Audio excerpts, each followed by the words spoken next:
You are listening to a Highbury and Hills soundbite. Follow us on Twitter at Highbury Hills. Find us on Facebook, iTunes, and YouTube, Highbury and Hills. Get stuck in, have your voice heard. Yes, indeed. This is a Highbury and Hills soundbite. Welcome, welcome, welcome. As you all know, I'm based in Los Angeles. Some of you may not know. I'm just assuming. Never assume in life. My mum always taught me never to assume in life. But anyway, I am located in Los Angeles and I've been covering MLS and in particular LA Galaxy for a number of years. That started when David Beckham moved here, saw him in his last season walk off into the sunset with a trophy under his arm, a little bit like Wenger should have. How many years ago? A few years ago. Anyway, I digress. Do not allow me to digress because all sorts of things can happen when that happens. So big news today. MLS is about to be Zlatan. The word greatness is used very loosely in today's game. The word legend is even bandied around like it's a buy one, get one free, people. I think Messi and Ronaldo, I think we can all agree on this, that in today's game, Messi and Ronaldo are about the only two players still playing who already have that legendary status and deserve it. But if there was one other player to put into or round up a top three, it would have to be the Swedish sorcerer, as I like to call him, Zlatan Ibrahimovic. He leaves Manchester United and he's bringing his shining star to the place where he can shine even brighter, believe it or not. Zlatan is coming to La La Land. Based on his colourful career and past, you could say that other than David Beckham, there's no better footballer who can swing into LA and potentially own the town like a boss. I think Zlatan is that guy. I think he was born to have a stint here. And if ever there was a legendary team that needed a boost right now, it's LA Galaxy. So, you know, he's coming here from Manchester United. And Manchester United have also been trying to quiet their noisy neighbours for the last few years, haven't they? And here in LA, there does seem to be a little bit of a shift, not necessarily in power. We know how that conversation goes, don't we, Gooners? There's definitely been a shift in noise, though. And there's a noisy neighbours 2.0 happening with LAFC, very much like Manchester City's new money arrival and how Sir Alex Ferguson proclaimed them to just be the noisy neighbours. Well, they've made plenty of noise and a huge splash with their marketing and PR since being announced as an expansion team. And so far, although it's way, way early here in the season, they've backed it up with a winning start. Our old boy, Carlos Vela, even on the scoring sheet and really loving life and getting off to a really amazing start in LA. However, let's not forget, don't get carried away, people, and do not forget that one bad season doesn't mean that LA Galaxy is dead and buried. They are the dynasty in town, and many had written their obituary. A lot of people had written them off. Yes, they had an awful, awful season last year. And I think some people are getting carried away with the LAFC rhetoric. And they're definitely the noisy neighbours just down that 110 freeway who've set up a beautiful stadium, in more so in the heart of LA and closer to downtown. LA Galaxy are a little bit further out in Carson off the 405 freeway. If you've ever been stuck in traffic on the 405 freeway, you know how that goes. When you go to a game, you really, you know what? Any freeway in LA these days is a nightmare. And this team that's dominated over the years, and when I say dominated, they really have dominated. And they've won multiple championships. They've had insanely great players. And dare I say, I'm using that word legend again. But in this case, I think it's completely appropriate. Landon Donovan, the face of US soccer for so many years. Even Everton fans fell in love with him when he went over to play in the Premier League. LA Galaxy and US men's national team legend. David Beckham, I think you could argue he changed the face of the league here. He brought attention to it, international media and audiences and eyeballs and sponsorship money, promotions. And say what you want about him, but there's no doubt that he helped elevate the game. And also, you can say what you want about Robbie Keane, ex-Tottenham guy, but there's no doubt that he's probably actually been one of the greatest DPs, designated players of all time in the league. Gerrard, who is definitely a Liverpool legend, didn't quite set the world on fire when he moved to LA, but still, his name had pedigree and equity when he came here. So a lot of legends have worn that LA Galaxy shirt. We can go as far back as Kobe Jones, for those people who have been following the league and are huge fans of US soccer here. An absolute total legend who has worn a LA Galaxy shirt. So a team that's used to winning and having household name players wear that famous jersey, LA Galaxy couldn't have signed a more on-point player in that mold than Zlatan. Some will say he's done. Some will say, look, he's been injured, he's finished, and that, MLS might be going back to that. Rewarding an international star who's in the twilight of his career. But if you are going to gamble on someone, it's this guy. He's not coming as a designated player. So LA are using targeted allocation money to get him. They are not breaking the bank. It's a $3.5 million 2-year deal. And you could say that in today's game, whether he's 35 injured or not, that is a great deal. And as we've seen before, just when you think his career is over, he fights back and he shows that, yes, perhaps he's not human and he is a lion. And don't forget, he's a self-proclaimed lion at that. He's given us a lot of great fodder over the years. And more so, we've enjoyed watching him on the pitch. He's scored some spectacular goals for all of his clubs and his country. And of course, he's given us some of the greatest quotes of any footballer across any era. So the media who cover LA Galaxy, who cover MLS and the game here, have just been gifted something very special for the rest of the season. I think we all remember when Jose Mourinho arrived on the scene first time around at Chelsea. Boy, did he make a splash. Winning the Champions League for Porto, he arrives on British soil and announces himself as the special one. So I am waiting with bated breath, as I'm sure everybody else is, and wondering what Zlatan will say when he arrives at LAX and what he'll label himself as. He's given us, as I said, some of the best quotes over the years. And the most recent one, of course, was the "I am a lion, not a human. Lions don't recover like humans." And that was after being out for a while. You remember all the videos he was posting showing everyone himself working out. He comes back from injury against Newcastle, scores a goal. And then in that brilliant post-match interview, makes that quote. Some of his best quotes have actually been about Pep Guardiola and his time at Barcelona. This one here is one of my favorites. Why don't we listen to the man himself? With Guardiola, with whatever happened, as a coach, he was fantastic. As a person, I have no comments about that. That is something else. And then I had more... You don't like him as a person? He's not a man. There's nothing more to say. Unbelievable. But you know what? Zlatan had the balls to say what he thinks. And he's always had the balls to say what he thinks. And I think a lot of the times people are afraid of that. A lot of the times someone will say what we're all thinking, but they're the ones who have the balls to actually say it. And, during his single season at Barcelona, he had a very tense relationship with Pep Guardiola. One of my favorite quotes as well is when he said, "When you buy me, you're buying a Ferrari. If you drive a Ferrari, you put premium petrol in the tank. You hit the motorway and you step on the gas." Guardiola filled it up with diesel and took a spin in the countryside. He should have bought a Fiat. I'm sure Juventus fans weren't very happy to hear that, but he had a lot of tension with Pep. I mean, in his first 6 months at Barcelona, he actually played really well, was getting into the team, scored a couple goals. I think it was in the cup. And then after that, Pep made some major changes.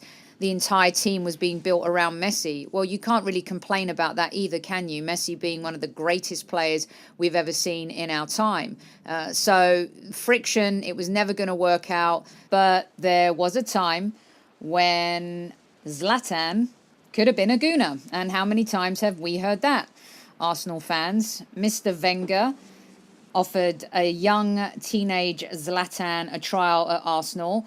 And his response was, Zlatan doesn't do auditions. Well, he's coming to LA where everyone every single day runs around auditioning to become the next superstar.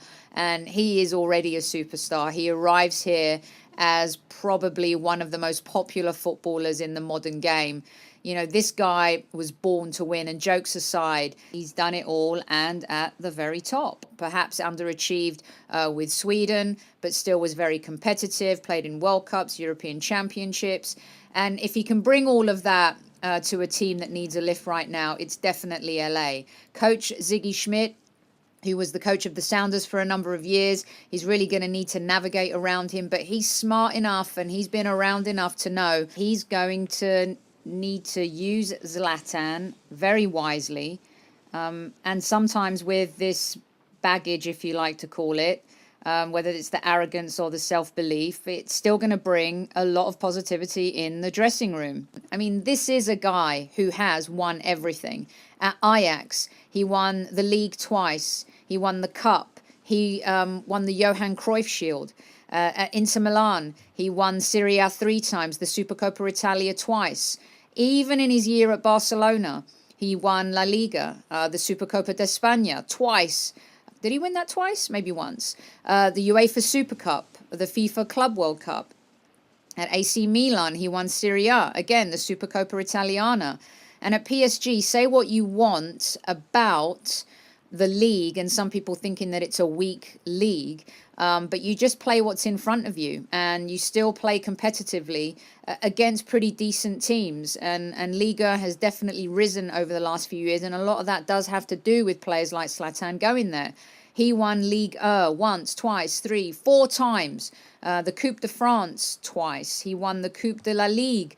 He won the Trophée de Champion. Listen to me with my French accent trying to pull it off. A serial winner. And even at Manchester United, he won the EFL Cup. He won the Europa League. And according to Jose Mourinho, a now trophy that should be counted and recognised, the FA Community Shield. This is someone who's been up for a Ballon d'Or. I think the highest was in 2013, where he finished 4th. He's been Serie A Footballer of the Year, I think 4 times. He's been in the UEFA Team of the Year 4 times.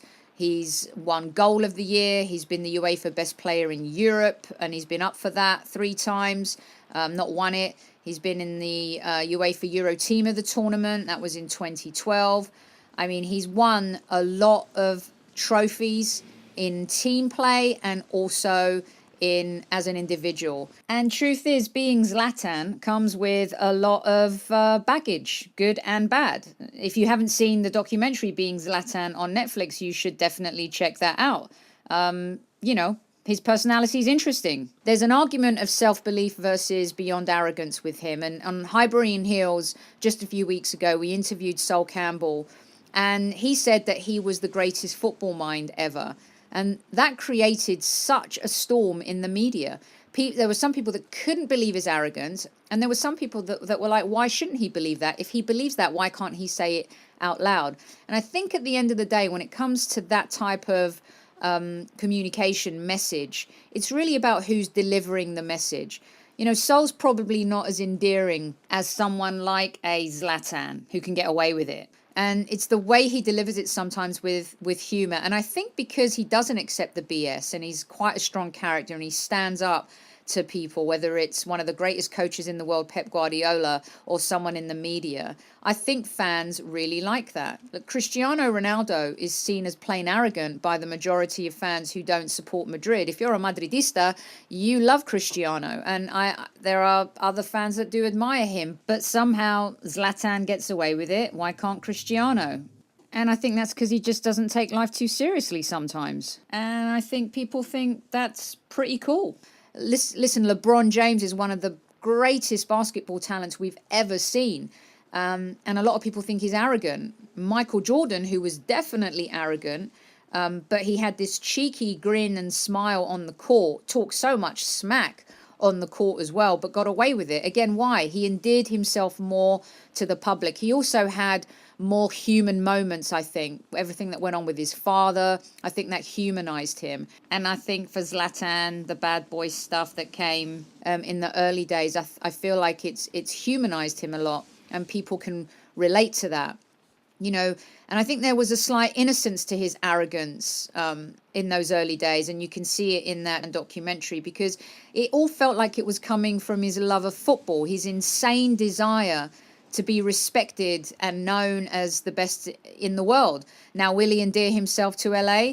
Well, I think so. I mean, look, this is the land of egos here. This is the land of showbiz and pizzazz, a place for larger than life characters. Sometimes that's a good thing. Sometimes it's not so much of a good thing. But I do think this city is going to fall in love with him, and he brings a level of football superstardom to the league that, in my opinion, has been lacking since the departure of David Beckham. He's going to grab headlines around the world. It's not just going to be in the LA market. It's not just going to be at a national level here in the United States.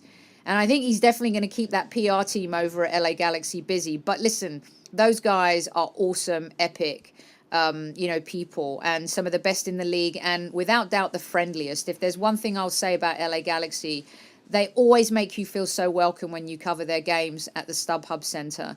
And I think this is going to be a real boost for everybody associated with the club. And when you couple his arrival, listen, it's not all bad. A lot of people kind of think that maybe the league is lacking in stars, and I do. But at the same time, when you couple his arrival with the incredible crowds we're seeing in Atlanta, they are playing in the Atlanta Falcons Stadium. They're getting 72,000 people at a home game. They're going to host MLS All-Star, and Juventus are coming to play there as well this year. You've got the arrival of LAFC, who are off, to a superb start, with all the hoopla and excitement. Our boy Carlos Vela, as I said, getting a goal as well. And I think that'll add to their team and their squad. And I think in future we'll see even bigger names arrive there. You've got the continual magic and the age-defying David Villa in New York, who's just been the consummate professional since he arrived in MLS. You've got Toronto and the Red Bulls doing so well in CONCACAF Champions League. A lot of people favor Toronto and think they could actually walk off with it this year. You've got that European-style football culture that continues to build in Portland and Seattle, even though they're off to a poor start this season. Boy, do they have the fandom that makes you feel like you're watching a game in Europe. And Columbus Crew, poor Columbus, everyone and all the talk around them about being relocated and the turmoil going on there.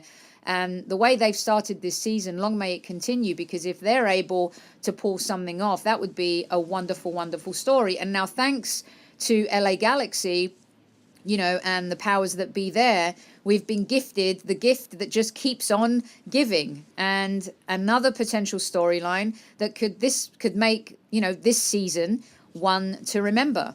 And Zlatan's first game could be the first between the first ever matchup of LA Galaxy and LAFC at the StubHub Center, the home of LA Galaxy, on March 31st.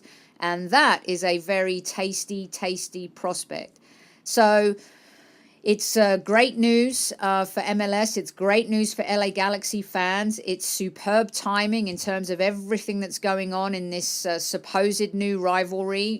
Just a bit like Tottenham and Arsenal. Until Tottenham win a trophy on the trot season after season, until they're in the Champions League for 19 years in a row, then maybe we can talk about a power shift in North London. And until then, we all know North London is red. And until LAFC dominate, win championships year after year, LA Galaxy is the team in Los Angeles. Now, from the hoopla and the excitement side and the new stadium, yes, LAFC is super, super sexy. But right now, in terms of timing, this couldn't be a better moment for LA Galaxy and fans. I think this has lifted everybody. I think it's super exciting for the media.